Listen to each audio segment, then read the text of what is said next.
सत्ता में सबसे पहले बात करते हैं उस पोस्टर की जो पाकिस्तान में ट्रेंड हो रहा है, जिसकी चर्चा हर जगह हो रही है। आप सोच कर देखिए, पाकिस्तान के जो हालात हैं, जैसी घटनाएं वहां हो रही हैं, उसके आधार पर क्या उम्मीद की जा सकती है कि सत्ता के सभी न्यूज मित्रों को आज पाकिस्तान के ऐसे ही चरित्र को हम डिकोड करके दिखाएंगे एक पोस्टर के जरिए, जिसका नाम है कट्टर, जालिम, बदतमीज। 3 घटनाओं को बयां करने वाले ये 3 शब्द हैं जो पाकिस्तान के सत्ताधीशों की संपूर्ण कहानी का सटीक बखान कर रहे हैं।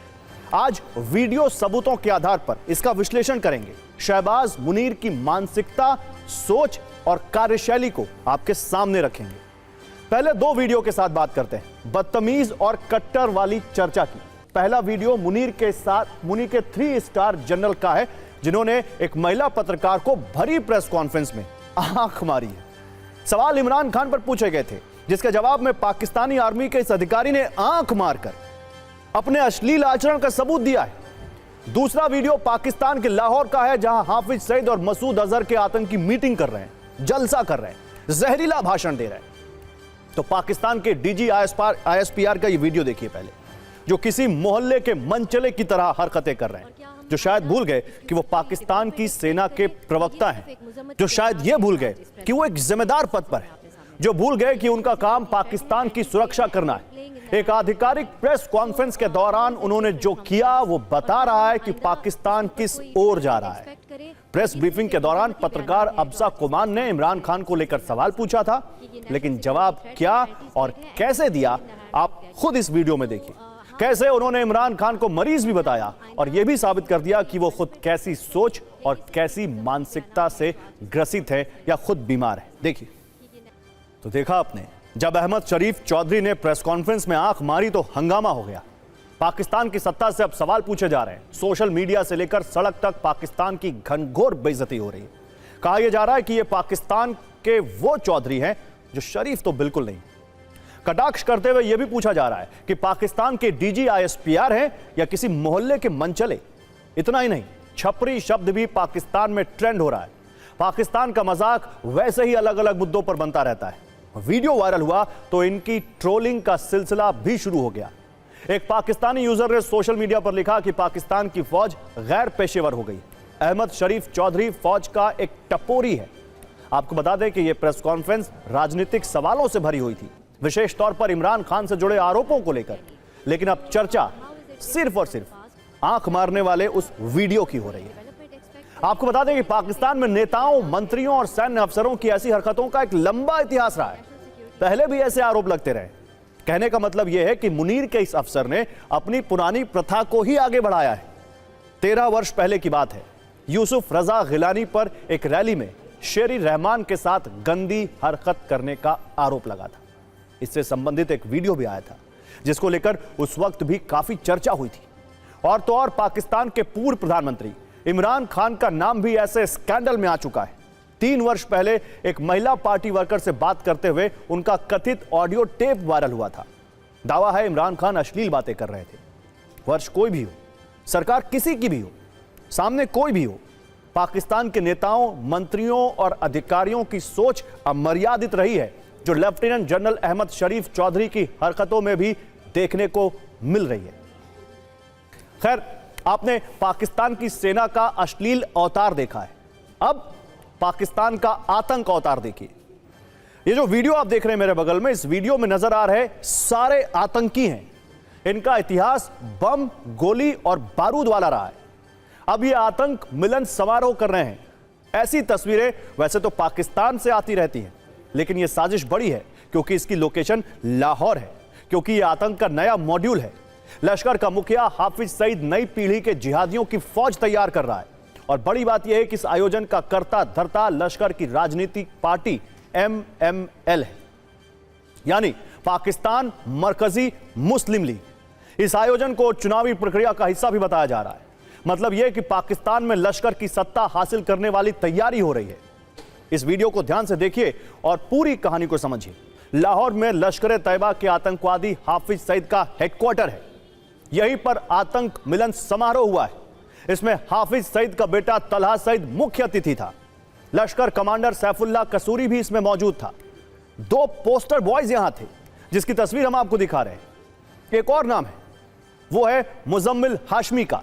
यह अमेरिकी पाबंदियों की सूची में शामिल है। वही मुजम्मिल जो कुछ दिनों पहले बांग्लादेश गया था। वहां उसने भारत के खिलाफ जहरीली तकरीरें दी थी, वहां के युवाओं का ब्रेन वॉश किया था। कुछ दिनों पहले ही पाकिस्तान लौटा है और अब लाहौर में लश्कर के जलसे में शामिल होकर जहर उगल रहा है। आपको यह भी बता दें कि इस कार्यक्रम में भारत विरोधी जहरीले गीत भी गाए गए। हम किसी भी कीमत पर आतंकियों को अपना मंच नहीं देना चाहते, लेकिन इतना जरूर बता दें कि इस पूरे कार्यक्रम का एक ही एजेंडा था, भारत का विरोध। एक बात और स्पष्ट है कि आतंकियों की इस हरकत में बौखलाहट है, तिलमिलाहट है, भारत का डर है। आपने पाकिस्तान का कट्टरता और बदतमीजी वाला एपिसोड तो देख लिया।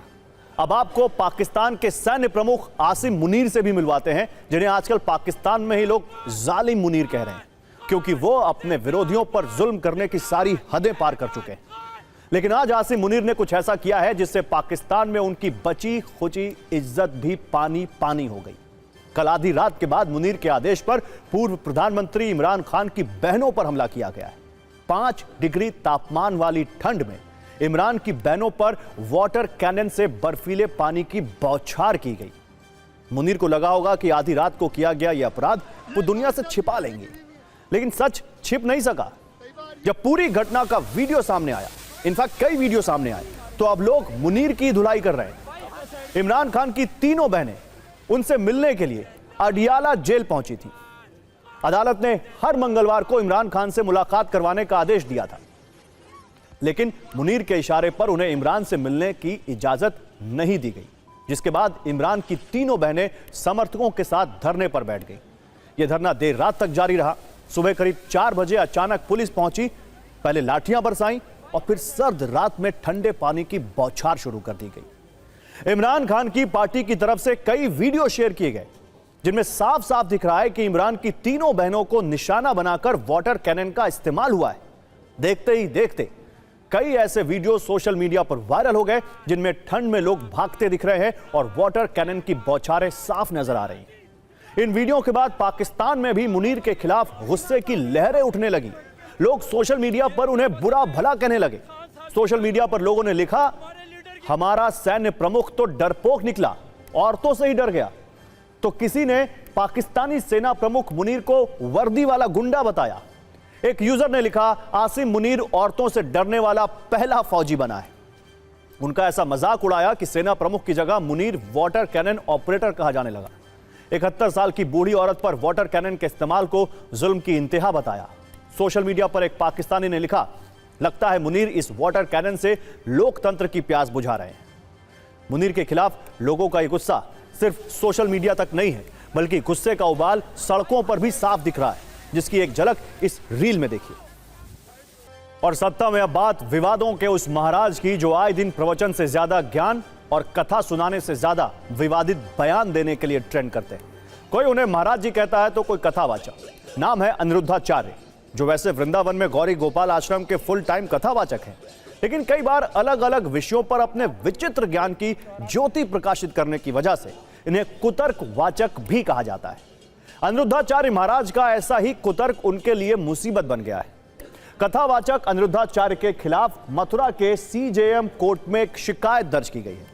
इसके पीछे वजह है लड़कियों पर उनका ऐसा ज्ञान, जिस पर देश में पहले भी बड़ा क्लेश हो चुका है। खुद टीवी9 भारतवर्ष ने इसको लेकर उनसे कठिन सवाल पूछे थे, जिनका वो सही से जवाब तक नहीं दे पाए। अब उसी को लेकर अखिल भारतीय हिंदू महासभा आगरा की जिला अध्यक्ष मीरा राठौर ने एक याचिका दाखिल की है, जिसे स्वीकार करते हुए मथुरा की मुख्य न्यायिक मजिस्ट्रेट कोर्ट ने अनिरुद्धाचार्य के खिलाफ शिकायत दर्ज कर ली। अब 1 जनवरी को अदालत में शिकायतकर्ता के बयान दर्ज किए जाएंगे। अनिरुद्धाचार्य जी अक्सर अपने हास्यास्पद और विवादित वीडियोज को लेकर चर्चा का विषय रहते हैं। इनके खिलाफ विरोध की चिंगारियां भी भड़कती रहती हैं, और ऐसा ही एक बयान उन्होंने तकरीबन 5 महीने पहले दिया था, जब उन्होंने 25 साल की लड़कियों को लेकर आपत्तिजनक बात कही थी। हालांकि अनिरुद्धाचार्य के खिलाफ हुई शिकायत पर धर्म का क्लेश भी शुरू हो गया है। मौलाना कह रहे हैं कि कथावाचक के बयान से महिलाओं के सम्मान को ठेस पहुंची, जबकि हिंदू धर्म गुरुओं का तर्क है कि अनिरुद्धाचार्य ने समाज सुधार की बात की है।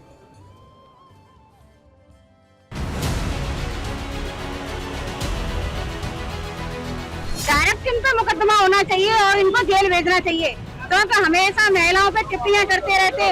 और मैंने ये संकल्प लिया था कोर्ट में कि जब तक हम अपना चोटी नहीं बांधेंगे, जब तक हम अपने केस खोल के रखेंगे। बेहद अनुचित बयान था, मर्यादा की श्रेणी को पार करके दिया गया बयान था, जिस पर की न्यायालय ने संज्ञान लिया है। मजहबी रहनुमा अगर महिलाओं के साथ इसी तरीके से गलत भाषा का इस्तेमाल करेंगे तो जाहिर बात है कि जब सम्मान को ठेस पहुंचेगी, इज्जत नफ्स को ठेस पहुंचेगी, तो वाजिब बात है कि जवाबी तौर पर भी महिलाएं कुछ कह सकती हैं, कुछ कानूनी कार्रवाई कर सकती हैं। जो भी सनातनी बोलते हैं उनको दबाया जाता है, जो हिंदू धर्म गुरु बोलते हैं उनको दबाने का प्रयास किया जा रहा है और कुछ। धर्म गुरु का मतलब पूरी इंसानियत के लिए फायदा पहुंचाने का होता है, नुकसान पहुंचाने का नहीं होता है। किसी के सम्मान को और जज्बात को ठेस पहुंचाने का मकसद बिल्कुल भी धर्म गुरु का नहीं हो सकता है। निश्चित है ये समाज सुधार की बात हुई है, किसी व्यक्तिगत तौर से मां बहन बेटे को कोई वक्तव्य नहीं दिया है, क्योंकि अगर संत समाज सुधार नहीं बन पाएगा, कौन समाज सुधारेगा। वैसे एक बात सत्य है, संतों की एक गरिमा होती है, संयमित भाषा होती है, मर्यादा होती है, लेकिन पिछले कुछ दिनों में अनिरुद्धाचार्य ने महिलाओं के लिए जिस तरह की भाषा का इस्तेमाल किया, उससे लगता है कि उनकी वैचारिक सेटिंग थोड़ी बिगड़ गई थी, जिसे लाइन पर लाने की जिम्मेदारी अब मथुरा की सीजेएम कोर्ट ने उठाई है। हम आपको महिलाओं पर उनके बयानों की एक फ्लैशबैक रील भी दिखाते हैं, जिसमें विवाद की मात्रा बहुत ज्यादा है। और अब राजनीति की सत्ता में ओपन चैलेंज की बात करते हैं, जो आज संसद के अंदर नेता विपक्ष राहुल गांधी ने गृह मंत्री अमित शाह को दिया, जिसके जवाब में अमित शाह ने वोट चोरी पर देश के पहले पीएम जवाहरलाल नेहरू से लेकर इंदिरा गांधी और सोनिया गांधी पर लगे वोट चोरी वाले आरोपों का हिसाब कर दिया। दरअसल लोकसभा में आज लगातार दूसरे दिन चुनाव सुधारों पर चर्चा हो रही थी और गृह मंत्री अमित शाह जवाब दे रहे थे। अपने जवाब में उन्होंने दावा किया कि विपक्ष तभी चुनाव आयोग पर सवाल उठाता है जब वो हारता है। बीजेपी कई राज्यों में लगातार हारी है, लेकिन चुनाव आयोग पर कभी सवाल नहीं उठाया। इस दौरान राहुल गांधी अपनी सीट से उठे और कहा कि शाह जी, आपको चैलेंज करता हूं, आप मेरी वोट चोरी की तीनों प्रेस कॉन्फ्रेंस पर चर्चा करें। अमित शाह ने जवाब दिया कि वो तय करेंगे कि कैसा जवाब देना है। सभी जवाब दूंगा, लेकिन भाषण का क्रम मैं तय करूंगा, नेता प्रतिपक्ष नहीं। इस पर फिर से राहुल बोले, शाह जी का रिस्पांस पूरी तरह से घबराया हुआ है, डरा हुआ रिस्पांस है। जवाब में अमित शाह ने कहा वो उनके उकसावे में नहीं आएंगे, पहले और बाद में जो बोलना है वो मैं तय करूंगा। हमने तो नहीं कहा कि नेता विपक्ष झूठ बोल रहे हैं। उन्होंने कहा, अपने लॉजिक के समर्थन में कहा कि भारतीय जनता पार्टी को कभी एंटी इनकम्बेंसी का सामना नहीं करना पड़ता, परंतु ऐसा नहीं है कि हम 2014 के बाद एक भी चुनाव नहीं हारे। छत्तीसगढ़ में 18 में हारे, राजस्थान में 18 में हारे, मध्य प्रदेश में 18 में हारे, कर्नाटक में भी 14 के बाद हारे, तेलंगाना में हम जीत नहीं पाए, चेन्नई में हम जीत नहीं पाए, बंगाल में भी हम हारे। भाई तो तब तो ये मतदाता सूची बहुत अच्छी होती है, टब से नए कपड़े पहनकर आप शपथ ले लेते हो। उस वक्त मतदाता सूची का विरोध नहीं करते हो, और जब मुंह की पटखनी पड़ती है बिहार की तरह, तब मतदाता सूची का विरोध करते हो। माननीय मेरे दोहरे मापदंड नहीं चलेंगे लोकतंत्र में। जब आप जीतते हो तब चुनाव आयोग महान है, जब आप हारते हो तो चुनाव आयोग निकम्मा है, बीजेपी का कहने पर चलता है। अच्छा बोलिए आप। हाँ बोले आप, बोले। हाँ बोले आप, बोले। हरियाणा की जहां इन्होंने बात की, इन्होंने एक उदाहरण लिया, वहां पर अनेक उदाहरण हैं। वो भी आपने दिया था ना, 19 वो भी आपने दिया था, इसलिए दिया वो भी। 19 लाख वहां पे फेक लोग, वो उदाहरण आपने दिया था, इसलिए उसका जवाब दिया। और ये भी हमें बता दीजिए, actually let us have a debate on my press conference. Amit Shah ji, I challenge you to have a debate on the 3 press conferences. Uttar Pradesh में और हरियाणा में दोनों चुनाव में वोट कैसे देंगे? विपक्ष के नेता महोदय कहते हैं कि पहले मेरी बात का आप जवाब दीजिए, मैं सुनना चाहता हूं। आपकी मुंसफी से संसद नहीं चलेगी, मेरे आप बोलने का क्रम मैं तय करूंगा, इस तरह से नहीं चलेगी संसद। मान्यवर, उनको धैर्य रखना चाहिए, मेरा जवाब सुनने का। जवाब मैं दूंगा, मगर मेरे भाषण का क्रम वो तय नहीं कर सकते, मैं करूंगा क्योंकि मैं बोल रहा हूं। हाँ बोलिए, हाँ बोलिए सर, ये बोलिए। आपने अगर अमित शाह जी का रिस्पॉन्स देखा तो ये कंप्लीटली डिफेंसिव रिस्पॉन्स है, ये घबराया हुआ रिस्पॉन्स है, ये डरा हुआ रिस्पॉन्स है। अब सुनिए पूरी बात, प्लीज माननीय, नो, सच्चा रिस्पॉन्स नहीं है। माननीय गृह मंत्री जी, मान्यवर आपके चेहरे पर बैठो मान्यवर आपके चेहरे पर चिंता की लकीरें मैं देख रहा हूं कि मैं क्या बोलूंगा। मैं उनके उकसावे में नहीं आऊंगा, मैं मेरे विषय पर बोलूंगा। वैसे अमित शाह के भाषण के उस हिस्से पर भी काफी हंगामा हुआ जिसमें उन्होंने देश के पहले प्रधानमंत्री जवाहरलाल नेहरू का जिक्र किया। उन्होंने कटाक्ष करते हुए कहा कि पंडित नेहरू पहली वोट चोरी से देश के पहले पीएम बने थे। परंतु हमने तो चलो मानो 3 वोट चोरी की घटनाएं बताना चाहता हूं। सबसे पहली घटना हुई आजादी के बाद देश का प्रधानमंत्री तय करना था। तय कौन करना था? तो उस वक्त के जितने प्रांत थे इसके कांग्रेस के अध्यक्षों ने, उनके एक एक वोट से तय होना था। अब 28 वोट श्री सरदार पटेल को मिले और 2 वोट जवाहरलाल नेहरू जी को मिले।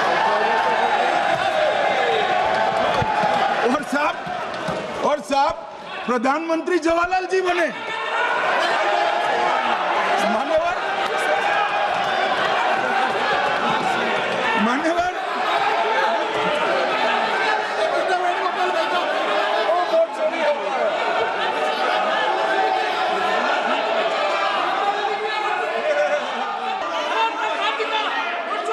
प्लीज। मान्यवर दूसरे प्रकार की वोट चोरी और नैतिक तरीके से चुनाव जीतना, ऐसी वोट चोरी भी भूतकाल में एक बार हुई थी। श्रीमती इंदिरा गांधी रायबरेली से चुनी गई। इलाहाबाद हाईकोर्ट में श्री राजनारायण पहुंचे कि चुनाव नियमों के अनुसार नहीं हुआ। इलाहाबाद हाईकोर्ट ने ये तय कर दिया कि श्रीमती गांधी ने उचित तरीके से चुनाव नहीं जीता है, हम इसको रद्द कर देते। मान्यवर ये भी वोट चोरी थी, बहुत बड़ी वोट चोरी थी। कुल मिलाकर अमित शाह के भाषण पर सिर्फ एक बार नहीं कई बार हंगामा हुआ और अंत में विपक्ष ने लोकसभा से बायकॉट कर दिया, जिस पर संसदीय कार्य मंत्री किरेन रिजिजू ने कहा कि विपक्ष डर गया, अब कुछ सुनना नहीं चाहता। हालांकि राहुल गांधी ने संसद के बाहर कहा कि गृह मंत्री अमित शाह ने उनके सवालों का जवाब नहीं दिया। होम मिनिस्टर का रिस्पांस देखा, टोटली डिफेंसिव रिस्पांस, और जो हमने पॉइंट्स रखे हैं उसका जवाब नहीं दिया, एक एग्जाम्पल लेकर बोल रहे हैं, तो it is a completely defensive response. आपने उनका चेहरा तो देखा होगा। मैंने कहा था ट्रांसपेरेंट वोटर लिस्ट सबको दीजिए, उसके बारे में एक शब्द नहीं बोला। मैंने कहा कि ईवीएम का आर्किटेक्चर सबको दे दीजिए, उसके बारे में एक शब्द नहीं कहा। और अब राजनीतिक सत्ता की खबरों को और एक्सटेंशन देते हैं और बात करते हैं उनकी, जिनमें बाबरी मस्जिद के मलबे पर पश्चिम बंगाल की सत्ता का किंग मेकर बनने की राजनीतिक ख्वाहिशों में युवा जोश आ रहा है। बात पश्चिम बंगाल के उस नेता की हो रही है जो बंगाल में न्यू बाबरी मस्जिद की नींव पर अपनी नई राजनीतिक पारी को लॉन्च करना चाहते हैं। उनका नाम है हुमायूं कबीर। पश्चिम बंगाल में न्यू बाबरी मस्जिद बनाने के लिए चंदे वाली चाल चल रहे हुमायूं कबीर ने अपनी इच्छाओं की नई किस्त जारी की। उन्होंने पिछले 24 घंटे में 3 बातें की। हुमायूं कबीर ने कहा है कि वो हैदराबाद के ओवैसी हैं और मैं बंगाल का ओवैसी हूं। 2026 के विधानसभा चुनाव में किंग मेकर बनूंगा, मेरे समर्थन के बिना कोई पार्टी सरकार नहीं बना सकती। हुमायूं ने दावा किया कि 2026 में ना तो टीएमसी और ना ही बीजेपी अपने दम पर बहुमत का आंकड़ा छू पाएगी। हुमायूं कबीर का राजनीतिक प्लान काफी लंबा चौड़ा है। उनके प्लान पर विस्तार से बात करें उससे पहले उनका किंग मेकर वाला ये एक्सक्लूसिव बयान सुनिए। हुमायूं कबीर मुसलमान के लिए है, बांग्लार मुसलमान को नेता बन रहा है। वो जो हैदराबाद में ओवैसी है, बंगाल में वो ओवैसी का डुप्लीकेट है। गठबंधन तो बनेगी। वैसी साहब को साथ मैं ही यहाँ का मुसलमान बंगाली मुसलमान का लीडर होगी और वो नॉन बंगाली मुसलमान का लीडर होगी। वो वैसी साहब के यहाँ लेके आएगी। मैं ही ममता बनर्जी के एक्स बनाने के लिए वो वैसी साहब और हुमायूं कबीर एक साथ में चुनाव में उतरे। तो हुमायूं कबीर खुलेआम कह रहे हैं कि वो बंगाल के ओवैसी हैं। इसके दो अर्थ निकाले जा रहे हैं। पहला कि वो मुस्लिम वोटों को हासिल करने की क्षमता रखते हैं और दूसरा अर्थ ये कि उनके मुस्लिम वोट हासिल करने से बीजेपी को फायदा हो सकता है। विपक्ष असदुद्दीन ओवैसी को बीजेपी की बी टीम कहता है। ऐसे में सवाल यह है कि क्या बंगाल के ओवैसी बनकर हुमायूं कबीर बीजेपी को फायदा पहुंचाना चाहते हैं?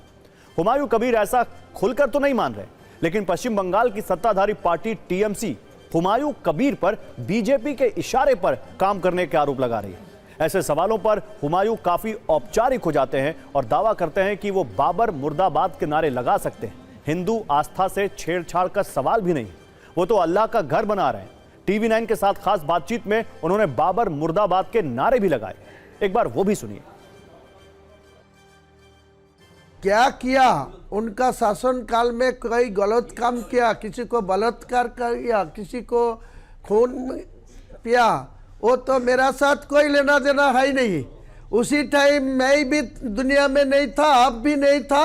वो जो लोग मेरा खिलाफ में बोल रहा है, जो विरोध कर रहा है, वो भी दुनिया में नहीं था। मुर्दाबाद के बोलने का कोई मेरा विरोध नहीं करूंगी। मुर्दाबाद होना ही चाहिए।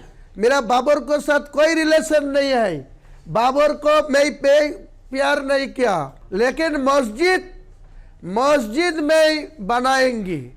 बाबर जो मस्जिद बना के गया, वो मस्जिद मेरा अल्लाह का घर है, वो मेरा इबादत का जायगा है, वो मेरा नमाज पढ़ने का जायगा है, वो मेरा दूसरा बार बनाएंगी। दरअसल हुमायूं कबीर टीएमसी के विधायक थे, लेकिन बाबरी मस्जिद के लिए उनका प्यार अचानक उमड़ पड़ा और 6 दिसंबर को बंगाल के मुर्शिदाबाद जिले में बाबरी मस्जिद के मॉडल पर एक मस्जिद की नींव रखी। इसी दिन उत्तर प्रदेश के अयोध्या में मस्जिद के विध्वंस की 33वीं बरसी थी। मस्जिद को लेकर विवाद के चलते टीएमसी ने 28 नवंबर को हुमायूं को पार्टी से निलंबित कर दिया था। अब मुर्शिदाबाद में न्यू बाबरी मस्जिद के निर्माण के लिए हुमायूं कबीर चंदा अभियान पर निकल गए हैं। उन्हें मस्जिद निर्माण के लिए अब तक करीब 3 करोड़ रुपए का चंदा मिल चुका है। नकद चंदा के लिए 12 दान पेटियां रखी गई थी। 11 पेटियों से 57 लाख गिने जा चुके। एक पेटी की गिनती बाकी है। क्यूआर कोड पेमेंट से 2 करोड़ 47 लाख रुपए चंदा मिला है उनको। कुल मिलाकर पश्चिम बंगाल में चुनाव से पहले चंदे वाला फंडा काफी हिट हो रहा है। वैसे हुमायूं का प्लान इससे आगे का है। उनका दावा है कि पश्चिम बंगाल की 294 सीटों में कोई भी पार्टी 148 सीटों से ज्यादा नहीं ला पाएगी। वो 22 दिसंबर को मुर्शिदाबाद के बरहामपुर टेक्सटाइल्स मोड़ में 1 लाख लोगों की मौजूदगी में नई पार्टी का गठन करेंगे, जिसके बाद ओवैसी की पार्टी से गठबंधन होगा और फिर पश्चिम बंगाल में वो किंग मेकर बनेंगे। चलिए सत्ता में आगे बढ़ते हैं और बात करते हैं कांग्रेस सांसद शशि थरूर की, जिन्हें एक एनजीओ की तरफ से Veer Savarkar international impact award 2025 के लिए नॉमिनेट किया गया। इसके बाद माना जा रहा था कि कांग्रेस पार्टी और थरूर के बीच फिर से तनातनी हो सकती है, क्योंकि यह अवार्ड वीर सावरकर के नाम पर है। अब शशि थरूर ने इस अवार्ड को लेने से साफ इनकार कर दिया। उन्होंने कहा कि उन्हें इस अवार्ड समारोह के आयोजकों के बारे में कोई जानकारी नहीं है। इस अवार्ड के ऐलान से पहले उनकी कोई सहमति भी नहीं ली गई। अवार्ड देने वाले एनजीओ ने थरूर के दावे को गलत बताया। एनजीओ की तरफ से कहा गया कि कई दिन पहले ही थरूर को इसके बारे में जानकारी दे दी गई थी। I'm not getting anything. I'm sorry. I just heard about this yesterday. I'm not going. Thank you very much. No, I'm not here. I'm not getting anything. I'm sorry. I just heard about this yesterday. I'm not going. Thank you very much. No, I'm not here. I'm not getting anything. I'm sorry. I just heard about this yesterday. I'm not going. Thank you very much. No, I'm not here. और अब आपको TV 9 की गलवान वाली ground report दिखाते हैं, जिसमें भारत के शौर्य की कहानी है। हमारी टीम गलवान में वॉर मेमोरियल पहुंची, जहां हर तस्वीर में गलवान के बलवानों की अदम्य शक्ति का सबूत है। हर फ्रेम में चीन को मिले जवाब की कहानी है।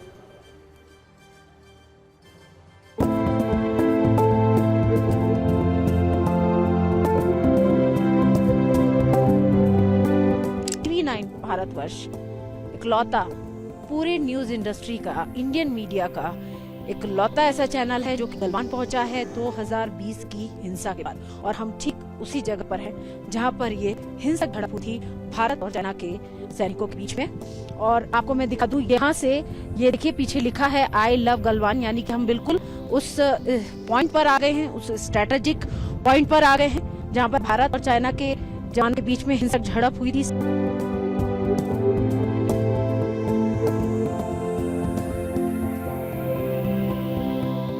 इस वक्त मैं गलवान वॉर मेमोरियल पे मौजूद हूँ और ये उसी जगह बनाया गया है जहाँ पर गलवान हिंसा हुई थी। हमारे वो 20 शूरवीरों की प्रतिमा भी यहाँ पर लगाई गई है जिन्होंने इस युद्ध को लड़ा, और जिस चालाकी से चाइना ने घुसने की, हमारी मातृभूमि में घुसपैठ करने की कोशिश की, इन जवानों ने एक एक को चुनकर मौत के घाट उतार दिया। TV9 भारत। देखिए हुटर बच चुका है, यानी सत्ता में आज का टाइम खत्म हो गया है। कल शाम 7 बजे आपसे फिर मुलाकात होगी। तब तक सभी न्यूज मित्रों से हमारी गुजारिश है कि वो सत्ता की न्यूज रील्स को ज्यादा से ज्यादा शेयर करें। नमस्कार।